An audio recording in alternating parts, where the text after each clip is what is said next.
이제 시간이 다 되었습니다. 다 함께 자리에서 일어나셔서 찬송가 337장 찬송하시면서 6월 28일 성령 강림 후 제5주 순교자 기념주일 주일 예배를 시작하겠습니다.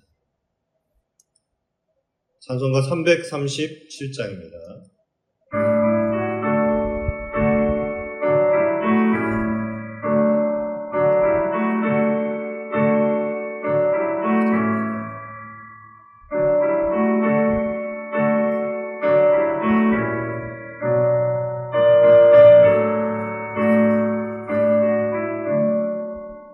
내 모든 시험 무거운 짐을 주 예수 앞에 아뢰이며 근심에 쌓인 날 돌아보사 내 근심 모두 맡으시네. 무거운 짐을 널로 지고 견디다 못해 쓰러질 때 불쌍히 여겨 구원해 주리. 은혜의 주님 오직 예수. 모든 괴로움 닥치는 환난 주 예수 앞에 아뢰이며 주께서 친히 날 구해 주사 넓으신 사랑 베푸시네. 무거운 짐을 널로 지고 견디다 못해 쓰러질 때 불쌍히 여겨 구원해 주리. 은혜의 주님 오직 예수.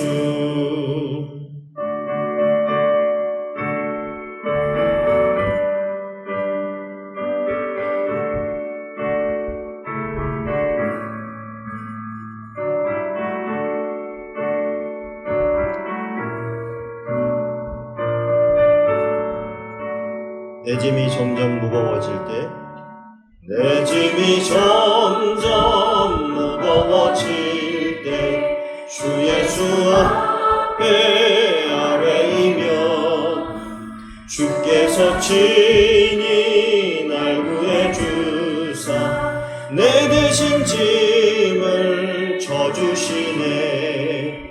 무거운 짐을 나홀로 지고 견디다 못해 쓰러질 때 불쌍히 여겨 구원해 주리.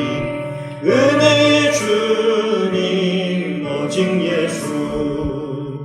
마음의 시험 무서운 죄를 주 예수 앞에 아뢰이면 예수는 나의 능력이 되사 세상을 이길 힘 주시네.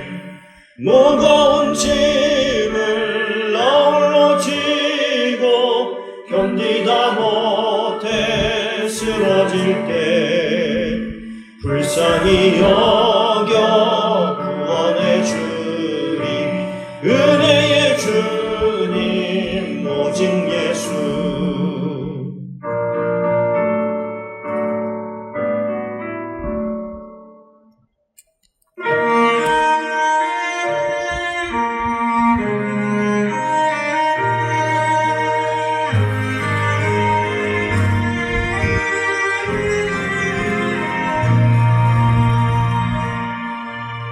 나는 하나님을 예배하는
이곳에서 바로 이 시간 하나님을 예배합니다.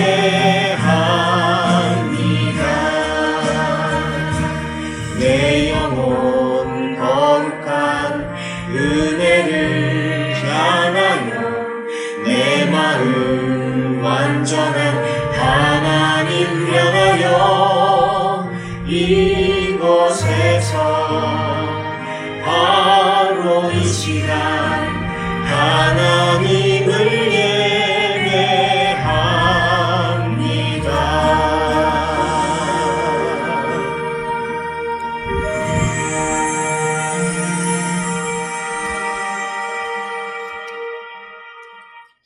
함께 사도신경으로 우리의 신앙을 고백하겠습니다. 전능하사 천지를 만드신 하나님 아버지를 내가 믿사오며 그 외아들 우리 주 예수 그리스도를 믿사오니 이는 성령으로 잉태하사 동정녀 마리아에게 나시고 본디오 빌라도에게 고난을 받으사 십자가에 못 박혀 죽으시고 장사한 지 사흘 만에 죽은 자 가운데서 다시 살아나시며 하늘에 오르사 전능하신 하나님 우편에 앉아 계시다가 저리로서 산자와 죽은 자를 심판하러 오시리라. 성령을 믿사오며 거룩한 공예와 성도가 서로 통하는 것, 죄를 사하여 주시는 것과 몸이 다시 사는 것과 영원히 사는 것을 믿사옵나이다. 아멘. 자리에 앉아주시기 바랍니다. 기도하겠습니다. 전능하시고 신실하신 여호와 하나님 아버지, 그 크신 은혜와 사랑을 찬양합니다. 유독 무덥고 지치기 쉬운 6월의 마지막 주일, 세상의 모든 염려와 무거운 짐을 가지고 주님의 성전으로 나온 주의 백성들을 품어주시니 감사합니다. 지난 한 주간도 하나님의 세밀한 도우심과 눈동자 같은 지키심 속에 살다가 오늘 거룩하고 복된 주일에 온 마음과 정성을 다해 예배의 자리로 나오게 하셨으니 감사를 드립니다. 또한 우리가 드리는 이 예배를 기쁘게 받아 주시옵소서. 사랑의 주님, 지나온 삶을 돌아보면 여전히 내 생각과 내 방법이 우선이었음을 고백합니다. 메마른 가나안 땅의 기근 속에서 두려워하며 내가 움켜진 베냐민을 끝까지 놓지 못했던 야곱처럼 우리 역시 주님보다 더 신뢰하고 의지했던 인간적인 욕심과 우상들이 있었음을 고백하오니 용서하여 주시옵소서. 이 시간 십자가의 보혈로 우리의 완악함과 의심을 깨끗하게 씻어주시고 내 생각보다 크신 하나님의 선하심을 신뢰하는 믿음을 회복시켜 주시옵소서. 이제 소망의 하나님을 바라보며 결단하기를 원합니다. 내 삶의 가장 소중한 것, 내 힘으로 해결할 수 없는 무거운 문제들을 전능하신 하나님의 손에 온전히 내어 맡기게 하옵소서. 우리가 움켜진 손을 펼 때 주님께서 일하기 시작하심을 믿습니다. 내 생각과 고집을 내려놓는 바로 그 자리에서 하나님이 예비하신 놀라운 회복과 은혜의 역사를 경험하는 복된 성도들이 다 되게 하여 주시옵소서. 특별히 우리 교회를 위해 기도합니다. 이 제단이 기도의 불이 꺼지지 않는 제단이 되게 하시고 상한 심령들이 찾아와 위로를 얻고 영육이 치유받는 은혜의 방주가 되게 하여 주옵소서. 이 나라와 이 민족을 긍휼히 여겨주시고 경제적으로 사회적으로 지쳐있는 이 땅에 하나님의 공의와 평강이 강물처럼 흐르게 하여 주옵소서. 오늘도 이 예배를 위해서 우리가 먼 길을 또 가까운 곳에서 이곳에 참여했습니다. 하지만 동일한 마음으로 하나님의 임재를 경험하고 하나님의 살아계심을 경험하고 또 하나님의 음성을 듣는 또 하나님의 귀하신 뜻을 헤아리는 귀한 시간이 될 수 있도록 하늘의 신령한 복으로 채워주시옵소서. 예배의 처음과 나중을 성령님께 의탁드리며 우리를 죄에서 구원하신 우리 주 예수 그리스도의 이름으로 기도하옵나이다. 아멘.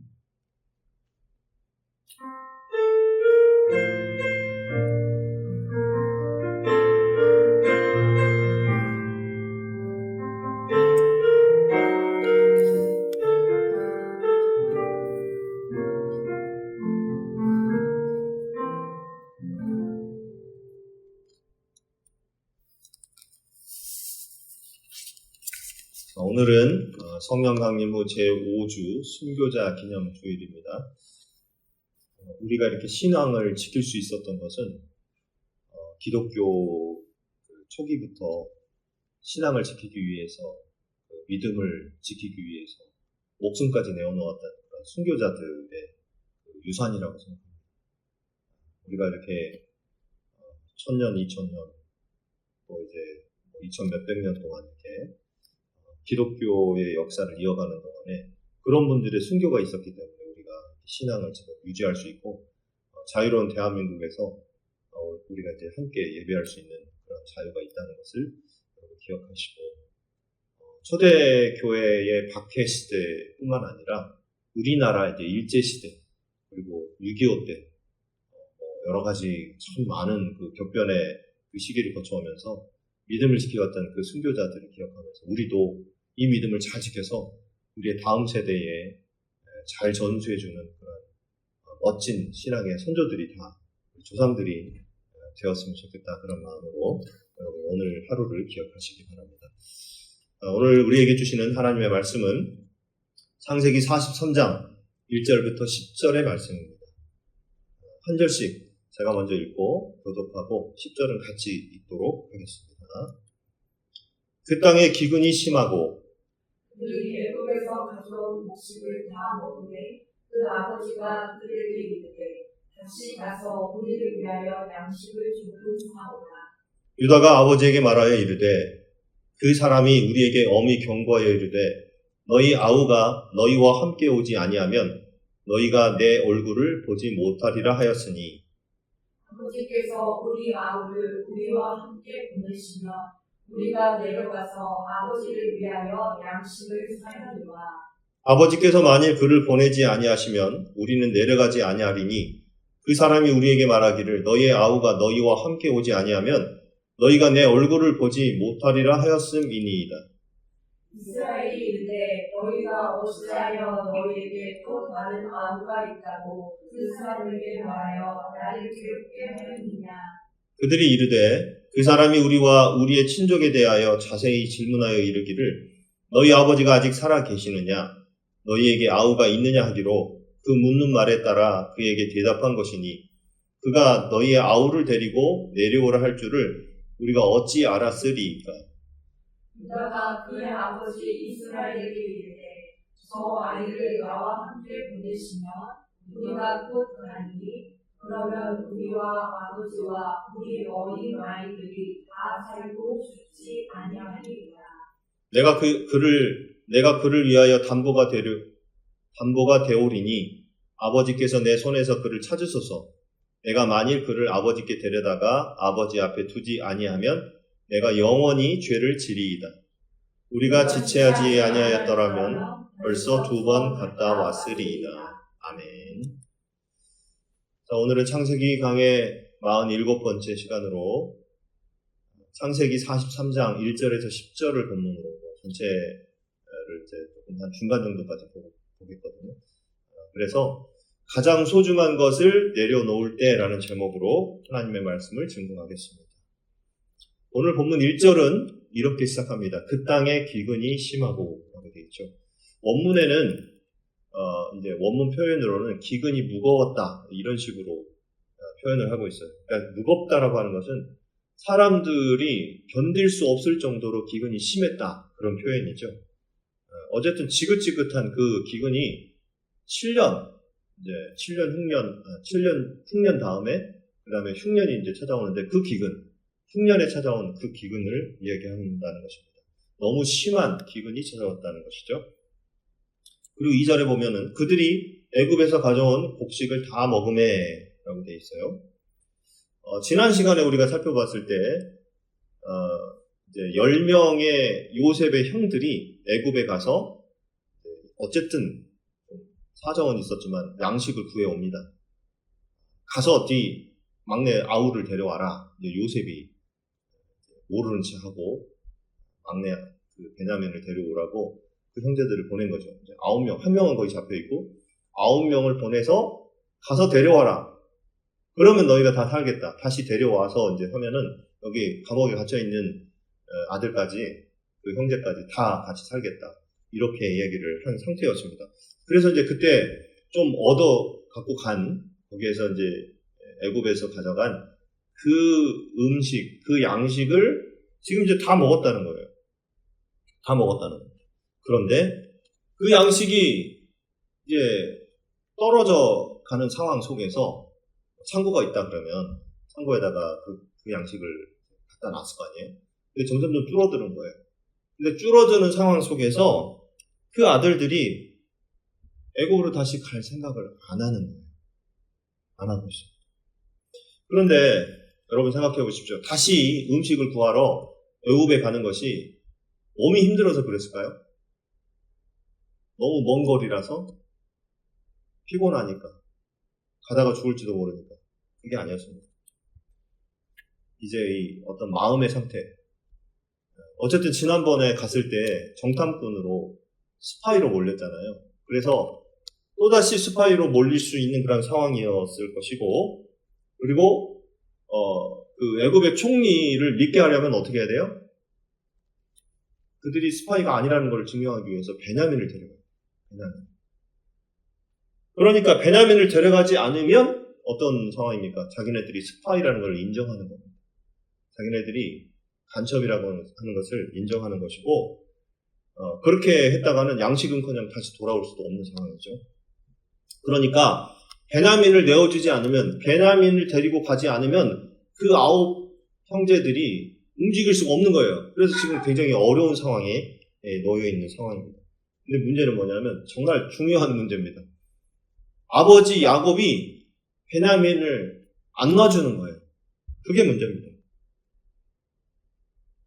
아버지 야곱은 요셉을 통해서 이제 경험한 게 있잖아요. 형제들에게 보냈더니 요셉이 돌아오지 못했어요. 죽었는지 살았는지 생사를 알 수 없지만 형제들이 보고하기를 이 요셉이 죽었다고, 짐승에게 잡아먹혔다고 이렇게 이야기를 했었던 거죠. 그러니까 너무 어려운 상황입니다. 지금 갈 수도 없고 안 갈 수도 없는 상황.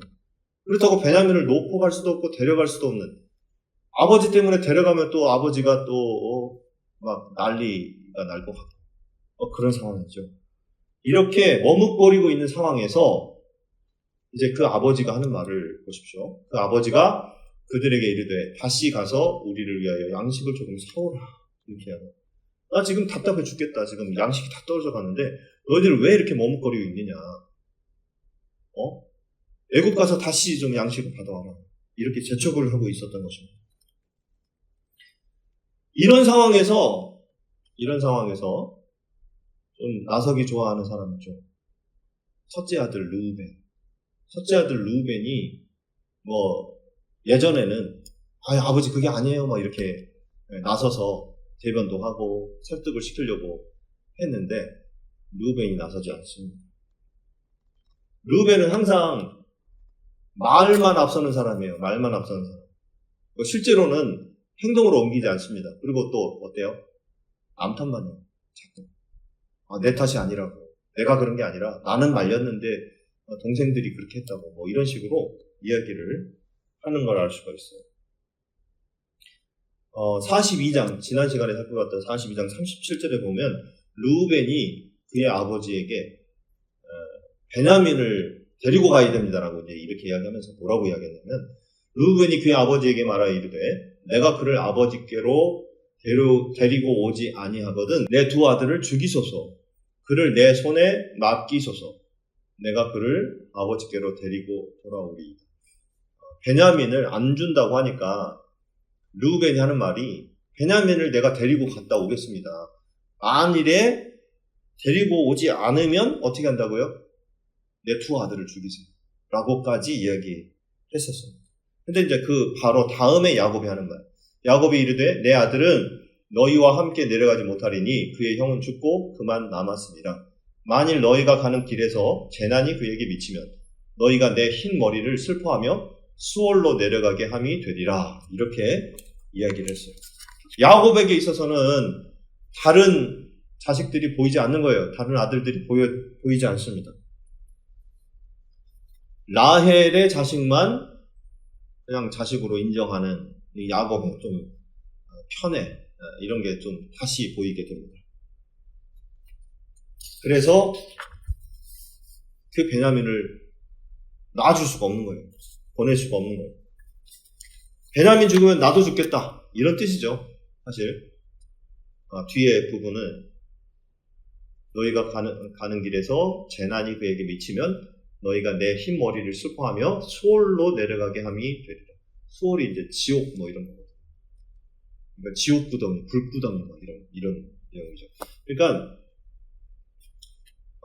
내가 죽을 수도 있다. 이 베냐민을 보내면 내가 난 죽겠다. 나는 끝이다. 이런 뜻입니다. 베냐민에 대한 너무나 강력한 그런 집착을 보여주고 있는 것이죠. 요셉을 잃어버렸는데 베냐민까지 잃어버릴 수 없다. 이런 뜻이죠. 자, 그때 누가 나서느냐 하면 3절에 보면 유다가 나섭니다. 유다가 아버지에게 말하여 이르되. 여러분, 우리는 이제 앞으로 족보가 이제 수백 년, 수천 년 이렇게 지나서 족보의 아브라함과 이삭과 야곱의 이 계보가 쭉 이어져가지고 예수님까지 내려갈 때 그 계보상에서 루벤이 거기에 있지 않고 유다가 있다는 것을 알고 있습니다. 유다. 마태복음 1장 1절부터 시작되는 그 예수님의 족보가 나오거든요. 거기에서도 보면 아브라함과 이삭과 야곱의 대를 이어가는 사람이 누구냐 하면 유다입니다. 그럼 왜 첫째 루벤이 아니고 넷째인 유다가 그 대를 이어가게 됐느냐라는 것을 생각할 때 루벤은 항상 자기 위주로 이야기를 하고요. 첫째 아들. 그리고 남 탓을 많이 합니다. 그리고 매사에 자기가 책임지는 게 하나도 없어요. 너무 무책임한 사람이죠. 첫째인데, 맏아들인데. 그런데 유다는 어떠냐면 항상 자기가 상황을 책임지려고 합니다. 그리고 주도하고 끌고 갑니다. 결국은 하나님의 시선은 어디로 향하는가 하면 당연히 내가 첫째니까, 내가 맏아들이니까 내가 이 대를 가게 돼 있어. 이렇게 생각하는 사람이 아니라 자신이 항상 그 상황을 책임지고 그 상황을 끌고 가는 그 사람에게 주목하고 있다는 사실. 그걸 우리는 알아야 됩니다. 3절을 계속 보겠습니다. 유다가 아버지에게 말하여 이르되 뭐라고 이야기했냐. 그 사람이 우리에게 엄히 경고하여 이르되 너희 아우가 너희와 함께 오지 아니하면 너희가 내 얼굴을 보지 못하리라 하였으니 라고 되어 있어요. 여기에 아버지에게 베냐민을 표현할 때 우리 아우라고 이야기하고 있죠. 우리 아우. 우리 아우라고 하는 이제 우리 형제들 안에 한 그룹으로 그들이 이제 유다의 말은 우리가 인정하고 있습니다. 그러니 믿어달라라고 하는 거죠. 우리를 그냥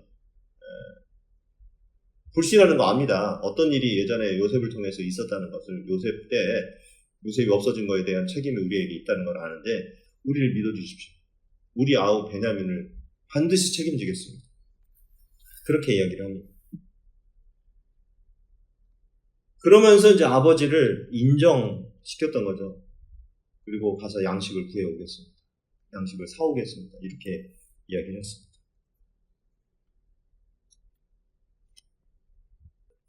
계속 이야기할 때 우리 아우를 우리와 함께 보내시면 우리가 가서 아버지를 위하여 양식을 사겠다라고 이야기를 했죠. 그래서 여기 이제 표현해 보면 우리 아우, 그러니까 자기네 형제들의 한 그룹으로 인정을 하고 좀 믿어달라 이렇게 호소를 하고 있는 유다의 모습을 볼 수가 있습니다. 그리고 아버지께서 만일 그를 보내지 아니하시면 우리는 내려가지 아니하리니 아버지가 베냐민을 내주지 않으면 허락하지 않으면 우리가 안 가겠다 이 말이에요. 그 사람이 우리에게 말하기를 우리의 아우가 너희와 함께 오지 아니하면 너희가 내 얼굴을 보지 못하리라 하였음이니 이렇게 얘기를 했죠. 이 말씀은 3절에도 동일하게 나와 있습니다. 똑같이 반복하고 있어요. 왜냐하면 아버지 야곱이 연세가 많이 들었거든요. 100세가 넘었어요. 그 아버지에게 한 번 말하고서 설득한다는 건 굉장히 어려운 일입니다. 아셨죠? 이러니까 우리가 베냐민을 데려가야 됩니다. 라고 한 번 이야기하고서 그 아버지를 설득한다는 건 쉬운 일이 아니죠. 그래서 여러 번 계속 반복해서 이야기해요. 루벤도 사실 이야기했었습니다. 아까도 봤지만 유다가 계속 반복해서 이야기를 하고 있죠. 아우를 데려가지 않으면 그 총리, 애굽의 총리가 그 사람이 그 사람을 만나게도 못하겠다. 만나지 못하게 하겠다라고 이렇게 얘기한 상태라서 그거를 자꾸 이제 이야기를 하면서 아버지를 설득시키는데 100세가 넘은 아버지를 배려하는 그런 입장이기도 합니다. 아버지의 청각과 잘 안 들리잖아요. 그리고 아버지가 이제 사고할 시간을 더 줘야 되고 아버지의 입장을 배려하는 그런 모습을 볼 수가 있습니다. 6절을 보시면 이스라엘이 이르되 이제까지는요 아버지의 이름을 야곱이 이렇게 얘기했잖아요. 그런데 이제 갑자기 이스라엘로 바뀌었습니다. 왜 그런가 하면 이 지금 상황이 한 가정의 양식이 떨어진 그런 상황, 그런 사건이 아니라 하나님이 그를 통해서 이스라엘 민족을 애굽으로 이주하려고 하는 하나님의 계획, 그걸 이제 보여주기 위해서 이스라엘이라고 하는 이름으로 지금 바꾸고 있는 것이죠. 사실 야곱이 이스라엘이고 이스라엘이 야곱이잖아요. 갑자기 이렇게 이스라엘의 이름을 끄집어낸 이유는 하나님의 계획 속에 있다. 그 민족이. 그래서 이제 민족 전체가 이주하게 되는 그런 상황이 이어지게 된다는 것을 우리는 알 수가 있습니다. 계속해서 보시면 너희가 어찌하여 너희에게 또 다른 아우가 있다고 그 사람에게 말하여 나를 괴롭게 하였느냐. 아버지 야곱이 짜증내요. 아니 왜 하필 베냐민 이야기를 해가지고 나를 곤란하게 만드느냐. 너희들이 베냐민 이야기만 안 했어도 이런 일이 없잖냐. 이렇게 이야기를 하고 있어요. 그때 이제 나머지 아들들이 아버지에게 좀 항의합니다. 뭐라고 하냐면 그들이 이르되 그 사람이 우리와 우리의 친족에 대하여 자세히 질문하여 이르기를 너희 아버지가 아직 살아계시느냐 너희에게 아우가 있느냐 하기로 그 묻는 말에 따라 그에게 대답한 것이니 그가 너희의 아우를 데리고 내려오라 할 줄을 우리가 어찌 알았으리이까. 아니 아버지 우리가 그걸 예상했겠어요? 그냥 우리는 그 총리라는 사람이 아버지 살아계시냐고 물어보고 아우가 있느냐고 물어보니까 그거에 대해서 질문에 대답한 것뿐이에요. 이렇게 얘기를 해줘. 그러니까 막 아들들도 짜증이 나는 겁니다. 아니 왜 우리 탓합니까? 우리가 그냥 가서 죽을 고비 다 우리가 죽을 고비를 하고 그리고 다시 내려왔는데 양식도 가지고 왔고 그런데 아버지가 지금 이렇게 말씀하시면 안 된다라고 할 때 그때 그 상황을 정리한 사람이 누구였을까요? 네, 유다였습니다. 유다가 이렇게 나오죠. 유다는 이제 상황을 정리하는 사람입니다. 그의 아버지 이스라엘에게 이르되 그의 아버지를 이스라엘로 이제 이렇게 인정해 주는 것은 아버지가 한 가정의 가장으로서가 아니라 한 민족의 아버지, 한 민족의 조상으로 인정하고 있는 그런 모습을 볼 수가 있습니다. 그러면서 저 아이를 나와 함께 보내시면 예전에 잠시 전에 우리가 살펴봤던 내용에서는 우리와 함께라고 이렇게 우리라는 것을 강조를 했거든요. 우리 아우 이렇게 이야기했는데 지금은 나와 함께 내가 책임지겠다는 거예요. 루벤도 그렇게 하지 않았는데 이 유다라는 사람이 내가 책임지겠습니다. 아버지 저를 믿어주십시오. 제가 책임지고 데려갔다가 다시 데려오겠습니다. 그런 내용이죠. 그리고 이제 뒤로 보면은 그러면 우리와 아버지와 우리 어린 아이들이 다 살고 죽지 아니하리이다. 아버지 믿어주세요. 아버지가 베냐민을 보내주시면 놔주시면 데리고 가겠습니다. 그러면 아버지도 살고 우리도 다 살아요. 그죠? 그리고 우리 자녀들도 다 살아요. 그러면서 적극적으로 구절에서 내가 그를 위하여 담보가 되오리니. 이 담보라는 단어에서 여러분들 떠오르는 사건이 혹시 있습니까? 어떤 거에 담보라고 하는 것은 뭡니까? 물건을 이렇게 맡겼다가 내가 이제 그걸 증명을 하고 다시 찾아오는 거죠. 그거에 대한 대가를 주든지 이렇게 하는 건데, 유다에게 그런 경험이 있다는 겁니다. 유다가 이렇게 아버지를 설득하면서 나설 수 있었던 이유, 유다에게는 아픈 과거가 있어요. 두 아들이 성경의 기록으로 봤을 때는 하나님께 죄를 지어서 죽었습니다. 그러다 보니까 첫째 아들과 결혼했었던 다말이라는 여인이 계속 이제 자기 동생들과 결혼을 해서 자식을 낳고 이렇게 대를 이어가야 되는데, 유다가 그렇게 하지 않았어요. 그러니까 유다가 세 번째 아들을 줘야 되는데, 첫째 아들 죽고 둘째 아들이 그 다음에 자기 형수와 결혼했는데 또 죄를 짓고, 그리고 또 죽고, 그리고 이제 셋째 아들이 셀라라고 하는 셋째 아들을 유다가 이제 다말에게 줘야 되는데 안 줬어요. 어리다는 이유를 핑계를 대고. 그 아이가 장성할 때까지도 안 줬습니다. 그런데 그때 이제 사실 이제 고엘이라고 하는 제도 속에서는 담보라고 하는 그런 뜻인데요. 담보로 그녀를 살리려면 줘야 되는데 결국은 어떻게 되냐면 다말이 누구를 통해서 자식을 낳냐? 그의 시아버지 유다를 통해서 자식을 낳게 되는 사건이 이어집니다.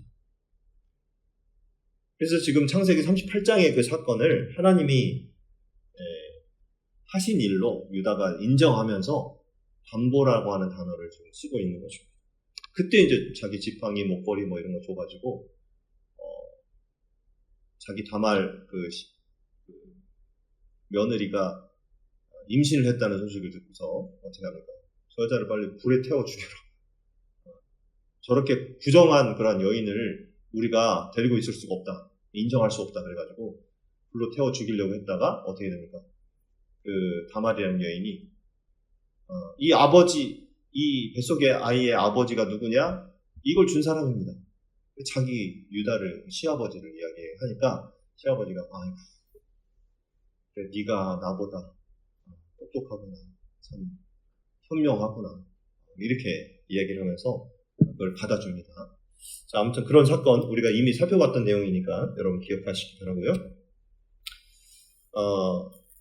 유다는 그때 그 기억을, 그때 그 사건을 자기가 실수로 했던 그런 사건이라고 생각하지 않고 하나님이 대를 이어가게 하기 위해서 첫째 아들의 그런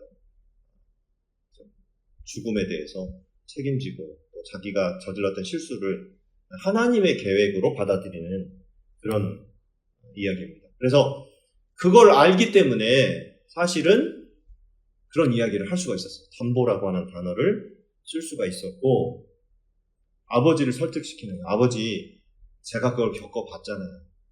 그러니까 아버지 그걸 붙잡고 있는다고 해결될 일이 아닙니다. 포기하시고 아버지 베냐민을 낳아주셔야 됩니다. 그렇게 설득을 했었던 것입니다. 만일에 이런 말을 르우벤이 했었더라면 아버지가 믿지 않았을 겁니다. 그 설득에 넘어가지 않았을 것입니다. 왜냐하면 르우벤은, 첫째 아들 르우벤은 어떤 사람이냐면, 우리가 뭐 지금 창세기 한 장 한 장 이렇게 보고 있기 때문에 자세히 살펴보지는 않았지만 아버지의 침상을 더럽힌 아들이에요. 아버지의 왕으로 이야기하면 후궁, 아무튼 아버지가 데리고 있었던 이제 진짜 부인은 아니고 첩이죠, 첩. 첩을 건드렸습니다. 그러니까는 아버지한테 말이 먹혀들지 않는 거예요. 네가 무슨 말을 해도 제가 받아들이지 않겠다. 그런 마음이 있기 때문에 말만 앞세우는 르우벤의 말을 아버지 야곱이 듣지 않았을 것입니다. 하지만 유다는 자기와 똑같은 상황을 겪어본 아들이었습니다.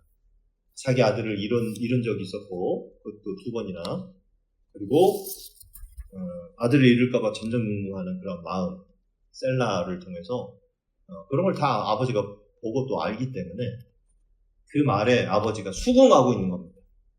유다가 왜 아버지를 설득할 수 있었는가? 자기도 겪었으니까요. 자기도 그런 아픔을 경험했고, 자기도 눈물을 흘려봤고, 똑같은 상황을 자기도 겪어봤기 때문에 그렇다는 거예요. 여러분, 이 말을 바꿔서 이야기하자면 이 가문의 후손이신 예수님, 아까 그 유다까지 해서 유다로 이어져서 예수님까지 내려간다고 그랬죠. 예수님께서 우리를 구원하시는 이유가 어디에 있는가? 우리를 구원할 수 있는 신은 오직 예수님밖에 없다. 왜냐하면 모든 신 중에서 인간이 되신 분은 예수님밖에 없기 때문에. 인간이 되어서 인간의 아픔과 눈물과 죽음을 겪어낸 신은 예수님밖에 없다는 것입니다. 그러니까 예수님께서 우리의 모든 연약함을 다 경험하시고 똑같이 겪으시고 우리의 모든 삶을 긍휼히 여기시고 우리의 삶을 겪어낸 그분이 우리를 구원하실 수 있는 것입니다. 왜 유다를 통해서 예수님의 족보가 이어지는가 하는 것은 그가 그 경험을 했기 때문에, 그가 겪어봤기 때문입니다.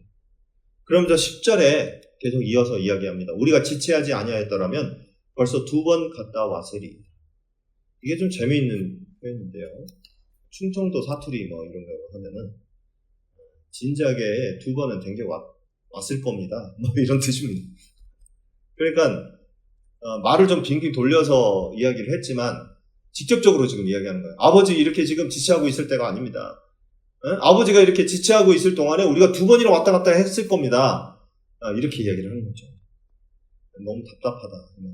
아버지 답답하게 그러지 마시고 좀 르우벤을 좀 놔주세요. 그런 겁니다. 그만큼 유다는요, 아버지한테 이렇게 그냥 직접적으로 이야기할 수 있을 만큼 좀 아버지하고 친근하게 그런 관계를 맺었던 것 같습니다. 르우벤이 그렇게 말했다면 어땠을까요? 당장 나가 이놈아. 네 말은 내가 어떤 거라도 내가 듣지 못, 받아들일 수가 없고 믿을 수가 없어. 이 나쁜 놈아. 막 이런 식으로 화를 냈을 거란 말이죠. 그런데 유다의 말은 받아들여지게 되었던 것입니다. 11절. 그들의 아버지 이스라엘이 그들에게 이르되, 이렇게 계속 이제 사실은 이제까지는 요셉과 베냐민의 아버지였잖아요. 야곱이. 근데 그들의 아버지 이스라엘, 그들의 아버지. 야곱이 이제 뉘우친 겁니다. 깨닫게 된 겁니다.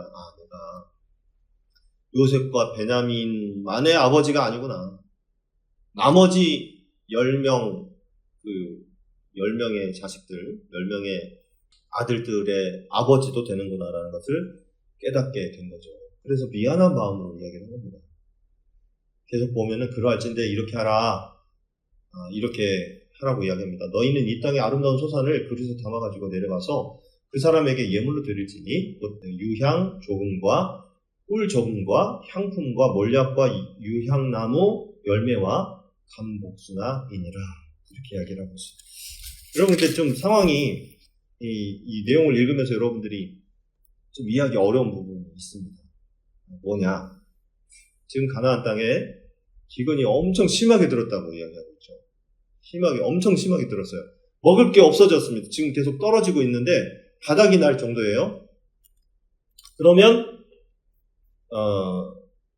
지금 여기에서 지금 이야기하고 있는 자기 아들들에게 야, 집에 있는 요거 가지고 가, 이렇게 이야기하는 그 양식은 도대체 뭐냐 이 말이에요. 야곱이 아꼈던 자기만 아는 그런 비밀 창고에다가 숨겨두고 숨겨놨던 그런 양식입니다. 이걸 뭐냐? 아무도 손 못대게 하기 위해서 그 10명의 자식들이 손 못대게 하기 위해서 비밀로 자기가 훔쳐놨던, 숨겨놨던 그런 양식이에요. 누구 먹으라고 준비해놨을까요? 네, 자기가 너무너무 사랑하는 베냐민, 막내 아들 베냐민, 그 베냐민을 위해서 숨겨놨다. 다른 아들들은 다 굶어 죽어도 괜찮아. 하지만 이 양식으로 내 막내 아들, 내 진짜 아들 베냐민을 먹일 거야. 그런 마음으로 준비해놨던 거예요. 그러니까 기근이 찾아와도 나는 굶어 죽더라도, 다른 형들은 굶어 죽더라도 너만은 살아야 된다. 이런 거죠. 그걸 어떻게 해요? 꺼내놔요. 형들이 사실 생각했을 때는 얼마나 화가 났을까. 여러분, 그래서 그걸 왜 꺼내놨습니까? 그 총리의 마음을 풀어드려라. 가서 선물 준비해갖고 가라. 이런 거죠. 그리고 내 막내 아들 베냐민 데리고 갔다가 거기서 그 총리의 마음을 풀어드리고 그리고 다시 데리고 와라. 그런 의도였습니다. 아마 이 히든카드라고 여러분 들어보셨죠? 최후의 보루. 마지막까지 숨겨놨던 패. 그게 히든카드잖아요. 그 히든카드를 이제 꺼내놨던 겁니다. 그러면서 뭐라고 하느냐? 12절 같이 한번 읽어보겠습니다. 시작. 너희 손에 갑절의 돈을 가지고 너희 자루 아귀에 도로 넣어져 있던 그 돈을 다시 가지고 가라. 혹 잘못이 있었을까 두렵도다. 이렇게 되어 있죠. 여기에 이제 히든카드가 두 번째 나오는데요. 갑절의 돈. 첫 번째 그 히든카드는 뭐냐? 예물로 드릴 그 음식들 또는 그 선물이죠. 예물로 드릴 선물이고요. 두 번째 히든카드는 갑절의 돈. 너희 손에 너희가 가져왔던 그 돈보다 갑절로 가져가라. 그런 뜻입니다. 내 아들을 살리려면 무슨 짓을 못하겠냐. 이런 의도죠. 그리고 히든카드 마지막 세 번째는 뭐냐면 내 아우도 데리고 떠나라. 마지막으로 안 주려고 했었던 그 히든카드. 그게 바로 베냐민입니다. 이제 네 아우다. 네 아우니까 책임지고 데려가서 데려와라. 이렇게 이야기를 하고 있습니다. 여러분 어떻게 이럴 수가 있을까요? 야곱이 지금까지 목숨처럼 생각했었던 그 베냐민. 그런데 그 베냐민도 내어놓고 양식도 내어놓고 또 갑절의 돈도 내어놓고 어떻게 이럴 수 있을까? 그 이유가 나옵니다. 정말 중요한 말씀입니다. 14절 같이 한번 읽겠습니다. 시작. 전능하신 하나님께서 그 사람 앞에서 너희에게 은혜를 베푸사 그 사람으로 너희 다른 형제와 베냐민을 돌려보내게 하시기를 원하노라. 내가 자식을 잃게 되면 이르리로다. 이렇게 이야기하고 있습니다. 전능하신 하나님을 야곱이 다시 붙들고 있습니다. 지금까지는 자기가 믿었던 게 누구냐? 베냐민이었어요. 베냐민 막내 아들. 요셉을 믿다가 이제 요셉이 죽었다고 생각하니까 베냐민을 붙들고 있습니다. 자기의 노후를 책임져줄 진짜 아들이죠. 11명, 나머지 11명의 아들들 중에 자기 노후를 책임져주고 장례를 치러주고 이럴 그 자식은 베냐민이라고 생각했어요. 그래서 생명 같은 그 베냐민을 놓지 못했던 것입니다. 근데 그는 다시 유다의 말을, 유다가 설득하는 그 설득을 들으면서 깨닫게 된 거예요. 그렇지. 내가 지금까지 의지했던 대상이 하나님이 아니라 베냐민이었구나. 이걸 깨닫게 된 거예요. 그 하나님은 전능하신 하나님이시고, 전능하신 하나님. 우리가 배웠던 그 하나님의 이름 중에 엘샤다이 들어보셨죠? 기억나시죠? 엘샤다이입니다. 근데 엘샤다이라는 이름은 충분하신 하나님 이런 뜻이에요. 충분하신 그 하나님이 나의 모든 것을 충분하게 다 채워주실 건데 내가 베냐민만 의지하면서 그 하나님을 잊고 살았구나. 그렇게 깨닫게 된 것입니다. 그 전능하신 하나님은요. 창세기 17장에 아브라함에게 나타나셨던 그 하나님이신데 창세기 17장 1절 아브라함이 99세 때에 여호와께서 아브라함에게 나타나서 그에게 이르시되 나는 전능한 하나님이라 너는 내 앞에서 행하여 완전하라 이렇게 말씀하고 있습니다. 그때 하나님께서 99세 때 아브라함에게 나타났던 이유가 뭐냐면 왜 내가 얘기했던 거를 끝까지 못 믿느냐? 왜 아들 낳기를 포기하느냐? 내가 아들을 준다고 하지 않았느냐? 사라의 몸에서 아들을 준다고 약속하지 않았느냐? 내가 누구냐? 난 전능한 하나님이야. 난 충분한 하나님이야. 그러니 내 말을 믿어라.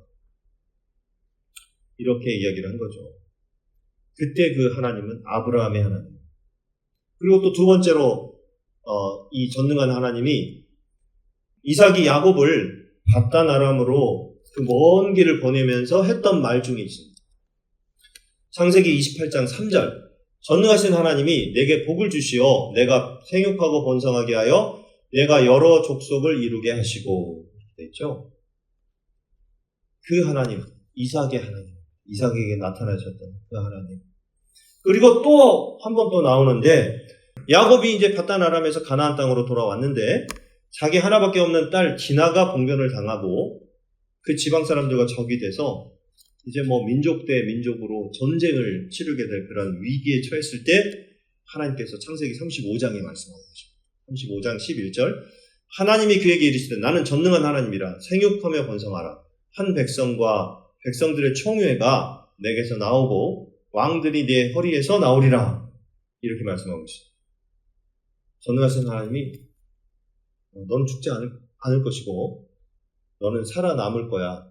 또 그뿐만 아니라 네 허리에서 네 자손대에서 백성들의 그 민족의 총회가 나올 것이다 라고 말씀하셨던 그 하나님. 그 하나님은 이제 야곱의 하나님이죠.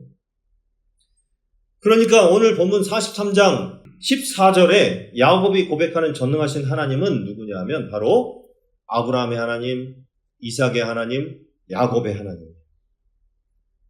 14절은 이렇게 마무리됩니다. 내가 자식을 잃게 되면 이를 이루다. 한번 다시 읽을까요? 시작. 내가 자식을 잃게 되면 이를 이루다. 이렇게 되어 있어요. 우리 이 말씀 이렇게 읽으면서 떠오르는 말씀이 있으십니까? 죽으면 죽으리이다. 에스더가 고백했어요. 그 고백이잖아요. 이제 이 두 고백을 비교했을 때 부모 입장에서 내가 죽으면 죽으리이다. 이게 쉽습니까? 아니면 잃게 되면 자식을 잃게 되면 이르리로다. 이게 쉬울까요? 어떤 게 더 쉬울까요? 사실 내가 죽게 되면 죽으리로다. 죽으면 죽으리로다. 이게 훨씬 더 쉬워요. 자기 자신에 대해서, 목숨에 대해서 이야기하는 건데요. 근데 부모 입장에서 내 자식을 잃게 되면 잃을 것입니다. 자식을 포기하는 것은 훨씬 더 어려운 것입니다. 그런데 야곱이 지금 그 고백을 하고 있잖아요. 무엇 때문에? 누구를 떠올렸기 때문에? 전능하신 하나님, 엘샤다의 하나님을 떠올렸기 때문에 그 하나님에 대해서 다시 깨닫고 다시 야곱이 마음을 다잡은 그런 사건이에요. 내 인생을 이끌어온 분이 하나님이셨구나. 전능하신 하나님이셨구나. 베냐민이 아니었구나. 내가 지금까지 붙들고 있었던 그 베냐민이 하나님을 대신할 수가 없구나. 그렇게 생각하고 그렇게 고백하고 있는 것입니다. 15절 그 형제들이 예물을 마련하고 이제 어떻게 됩니까? 애굽으로 갑니다.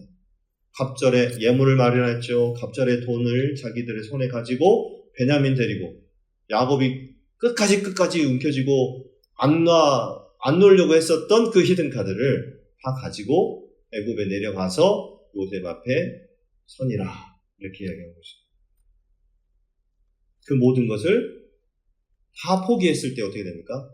이제 애굽으로 가게 되고 요셉 앞에 그 나머지 이제 9 형제 또 감옥에 있는 한 형제와 모든 베냐민까지 해서 11명이 같이 만나게 되는 상봉이 시작되는 것입니다. 이 장면이 무엇입니까? 바로 요셉에게 하나님께서 보여주셨던 꿈의 이야기예요. 지난번에 제가 말씀을 드렸었는데 물론 해와 달과 별 이거는 애굽이 섬기는 신이라고 이야기했죠. 그런데 지금 보면은 그의 형제들과 또 그의 가족들과의 만남, 아버지 그리고 뭐 달이라면 또 엄마라고 또 할 수 있겠지만은 어쨌든 그 11별 해서 자기 형제들과의 그 만남, 그 꿈이 이루어지는 그런 장면이 이제 그 요셉에게 보여주셨던 그 꿈이 이루어지는 그런 내용입니다. 그 꿈이 이루어지는 것은 무엇을 통해서인가? 그 이유가 무엇인가? 야곱이 누구를 떠올렸기 때문에? 전능하신 하나님을 떠올렸기 때문에. 또 누가 야곱을 설득했기 때문에? 유다가 설득했기 때문에. 아버지를 설득한 그 유다의 설득은 다시 예수님께로 내려옵니다. 하나님과 죄인인 인간이 화해하게 되는 그 중간에 예수님의 설득이 있었던 거예요. 제가 내려가겠습니다. 제가 죽겠습니다. 제가 십자가를 지겠습니다. 이거였어요. 우리로 하여금 죄인인 우리를 하나님과 접붙여 주시는 하나님과 어떤 연결고리, 그 안에 설득해 주신 분이 바로, 화해를 설득해 주신 분이 바로 예수님이시라는 것입니다. 그 예수님의 사랑과 희생, 그 예수님의 헌신이 지금 성경은 그 조상인 유다를 통해서 다시 우리에게 보여주고 있는 것입니다. 그리고 유다를 생각할 때 예수님을 생각해라. 그런 거예요. 오늘 우리가 창세기 43장 말씀을 읽으면서 다시 한번 생각해 봐야 될 것이 있습니다. 그건 뭐냐면, 내가 붙들고 안놓으려고 하는 것이 무엇인가? 내가 지금 나에게 히든카드라고 내가 이거 마지막까지 이걸 숨겨야 되고 다른 사람한테 보여주지 않으려고 하는 것이 무엇인가라는 거예요. 그걸 내려놓지 못하면 하나님이 우리에게 주신 꿈과 비전에 가까이 갈 수가 없는 것입니다. 그걸 우리에게 야곱을 통해서 보여주고 유다를 통해서 보여주고 있는 것입니다. 너희는 그거 없어서 산다. 왜? 내가 전능한 하나님, 충분한 하나님이기 때문에, 엘샤다이 하나님이기 때문에 그렇게 말씀하시는 그 전능하신 하나님을 다시 붙잡고 다시 한번 전능하신 하나님 앞으로 돌아오는 우리 모두가 되기를 바랍니다. 하나님, 우리 삶을 받아주시고 맞아주시고 우리 삶 가운데 하나님의 은총을 내려주시옵소서, 이렇게 간절히 기도하면서 여러분이 이제 6월 마지막 대주죠. 또 이번 주에 7월달이 시작됩니다. 진짜 1년의 절반이 이렇게 빨리 지나갈 수가. 그러나 우리가 6월달까지 1년의 전반기를 잘 마무리하고 7월부터 시작되는 하반기를 여러분들 하나님 말씀 안에서 하나님의 그 전능하심과 충분하심 속에서 우리가 잘 시작했으면 좋겠다, 이런 생각이 들고요. 그리고 여러분들의 삶 속에서 정말 부족하고 힘든 상황이 있지만 오늘 말씀을 기억하면서 여러분들이 힘을 얻고 다시 한번 시작하고 다시 한번 준비하는 저와 여러분 되시기를 주의 이름으로 간절히 축원합니다. 자, 우리 기도 제목 함께 나누겠습니다. 우리 같이 읽겠습니다. 시작. 하나님, 오늘 우리는 야곱이 끝까지 붙잡고 있던 자신의 히든카드를 내려놨을 때 비로소 하나님이 주신 꿈이 이루어지고 하나님의 비전이 이루어지는 하나님의 역사를 보게 되었습니다. 하나님, 우리가 살아갈 때 우리가 세운 꿈, 우리의 계획, 우리의 소망을 하나님께 두게 하시고 전능하신 하나님께서 책임지시고 인도하시는 복된 삶이 될 수 있도록 은혜 내려 주시옵소서. 아멘. 자, 오늘 결단의 찬양은 주가 일하시네. 우리 몇 주 전에도 불러봤지만 오늘 이제 이 야곱의 이야기, 또 요셉과 베냐민의 이야기가, 또 유다의 이야기가 바로 이 내용과 많이 맞아서 한 번 더 우리가 찬양하려고 합니다. 결단의 찬양을 함께 부르고 결단의 기도 드리도록 하겠습니다.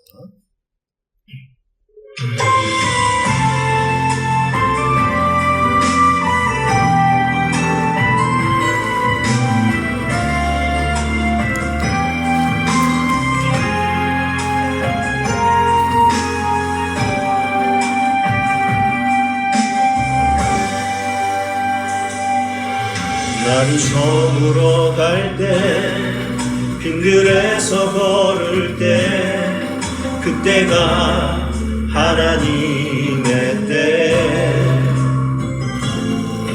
내 힘으로 안 될 때, 빈손으로 걸을 때, 내가 고백해 여호와 이래.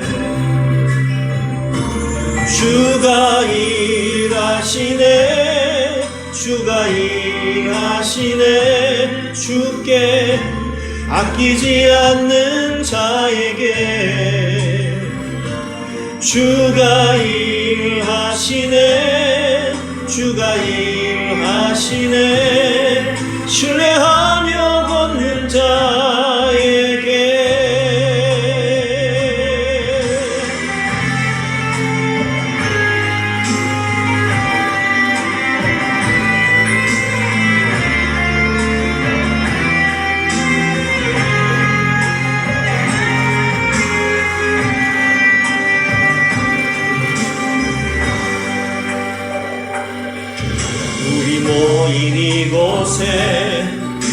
주님 함께 계시네. 누리네 아버지 은혜.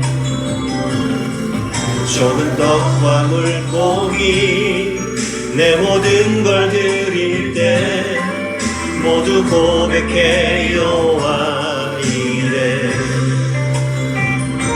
주가 일하시네. 주가 일하시네. 주께 아끼지 않는 자에게. 주가 일하시네. 주가 일하시네. 신뢰하며 걷는 자에게. 주가 일하시네. 주가 일하시네. 주께 아끼지 않는 자에게. 주가 일하시네. 주가 일하시네. 신뢰하며 걷는 자에게. 주가 일하시네. 주가 일하시네. 주께 아끼지 않는 자에게. 주가 일하시네. 주가 일하시네. 신뢰하며 걷는 자에게. 신뢰하며 걷는 자에게. 신뢰하며 걷는 자에게.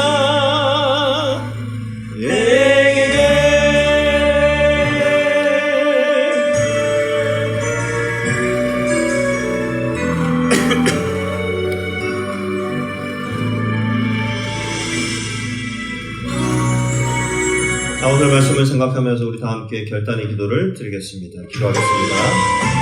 하나님 아버지 감사합니다. 오늘 우리는 야곱이 끝까지 붙잡고 있었던 자신의 끝까지 내려왔을 때 비로소 하나님이 주신 꿈이 이루어지고 하나님의 비전이 이루어지는 하나님의 역사를 보게 되었습니다. 우리들은 어떻습니까? 하나님보다 더 귀하게 여기는 것은 없습니까? 이루면 이루리로다 할 수 없는 우리의 집착은 무엇입니까? 하나님이 이 시간에 온전히 고백하고 온전히 인정하고 내려놓고 오히려 전능하신 하나님 붙잡고 나아갈 때에 하나님께서 우리의 삶을 하나님의 뜻대로 인도하실 줄로 믿습니다. 우리가 살아가면서 세우고 있는 꿈과 계획과 소망, 그것을 하나님께 두게 하여 주옵소서. 전능하신 하나님께서 책임지시고 인도하시는 복된 삶이 될 수 있도록 은혜 내려 주시옵소서. 하나님께 우리의 소망이 있음을 믿게 하여 주옵소서. 오직 하나님께 우리의 삶의 방향을 맞추게 하여 주옵소서. 우리 자녀들에게 은혜를 내려 주시옵소서. 이러한 믿음이 우리뿐만 아니라 우리 다음 세대로 전해져서 믿음이 전승되는 복된 가문과 가정 될 수 있도록 도와주시옵소서. 우리 한목의 교회를 붙잡아 주시옵소서. 전능하신 하나님 엘샤다이 하나님께서 우리를 붙들어 주시고 우리의 삶 가운데 은총 내려 주시기를 원합니다. 우리의 기도에 간절히 부르짖는 우리의 기도에 응답하여 주시옵소서. 충분하게 우리의 삶을 채워 주시옵소서. 하나님의 역사가 우리에게 임하게 하여 주옵소서. 아버지, 우리를 붙들어 주시옵소서. 우리가 믿음으로 결단하기를 원합니다. 우리가 움켜쥐고 있는 그 손을 펴게 하여 주옵소서. 하나님의 일하심을 기대하며 나아갈 수 있도록 도와주시옵소서.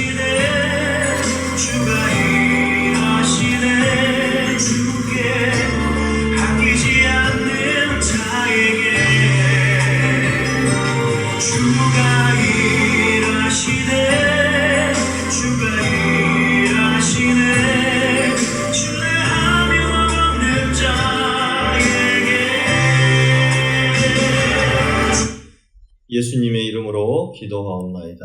아멘. 교회 소식 알려드리겠습니다. 오늘 예배에 참석한 모든 분들을 주님의 이름으로 환영하고 축복합니다. 우리 한무리 교회를 위해서 계속 지속적으로 기도해 주시고 우리 자녀들을 위해서 계속 기도해 주시고요.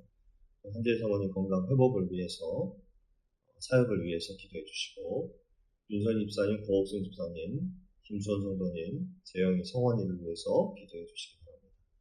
쉐마 글로벌 학교와 하디 글로벌 학교가 굳건히 잘 설 수 있도록 회복될 수 있도록 기도해 주시고요. 매일 기도 운동 함께 동참해 주셔서 고맙습니다. 함께 기도해 주시기 바랍니다.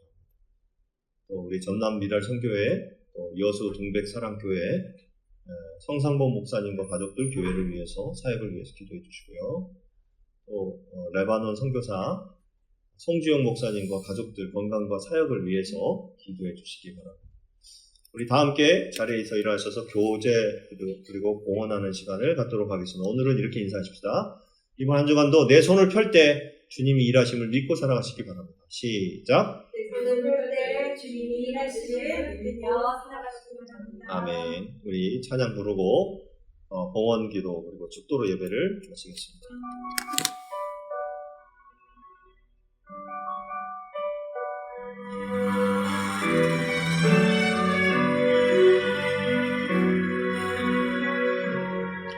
너의 가는 길에 주의 평강이 있으리 평강의 왕 함께 가시니 너의 걸음 주 인도하시리 주의 강한 손 널 이끄시리 너의 가는 길에 주의 축복이 있으리 영광의 왕 함께 가시니 내가 밟는 모든 땅 주님 다스리리 너는 주의 길 예비케 되리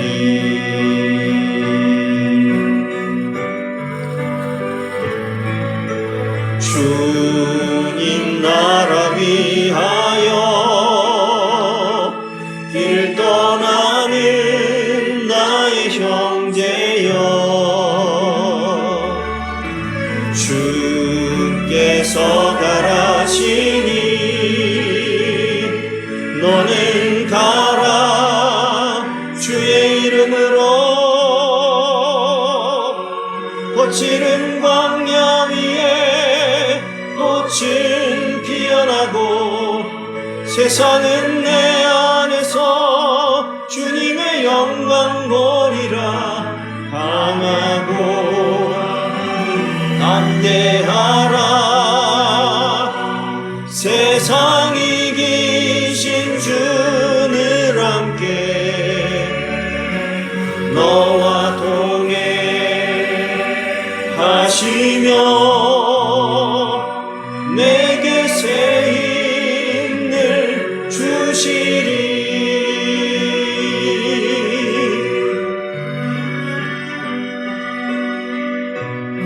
주님 나라 위하여 길 떠나는 나의 형제여 주님 나라 위하여 길 떠나는 나의 형제여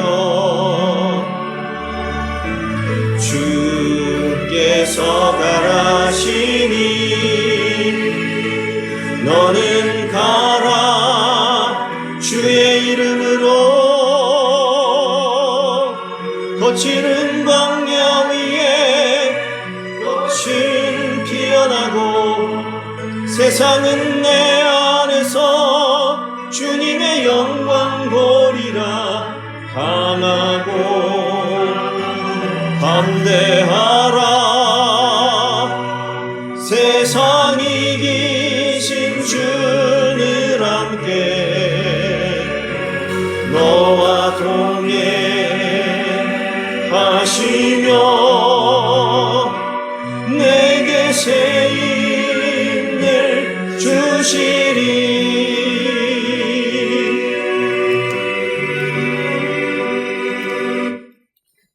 온 기도와 축도로 예배 마치겠습니다. 하나님 앞에 우리의 마음과 정성을 다하여 우리의 생명까지 담아서 예물을 드립니다. 기쁘게 받아 주시옵소서. 이 물질이 영원 구원을 위해 사용될 뿐 아니라 우리의 생명을 다하는 그날까지 이 땅에서 하나님이 맡겨주신 사명을 다하여 하나님의 마음에 꼭 드는 사람들이 다 될 수 있도록 우리를 사용하여 주시옵소서. 이제는 우리 구주 예수 그리스도의 크신 은혜와 하나님 아버지의 극진하신 사랑하심과 성령님의 감화감동 역사 충만 내주하심이 가장 아끼고 소중히 여기던 베냐민까지 전능하신 하나님의 손에 맡기기로 결단하고 내가 움켜쥔 손을 펴고 주님의 일하심을 기대하며 삶의 자리로 나아가기를 소망하고 믿음으로 결단하며 헌신하는 하나님의 백성들 머리머리 위에와 그들의 가정과 자녀와 생업 위에 주님께서 피값으로 사신 그리스도의 몸된 교회 위에와 지금도 자신의 생명을 다해 주님의 복음을 증거하고 있는 선교사들 위에 이제로부터 영원토록 함께 하옵시기를 간절히 축원하옵나이다. 아멘. 내가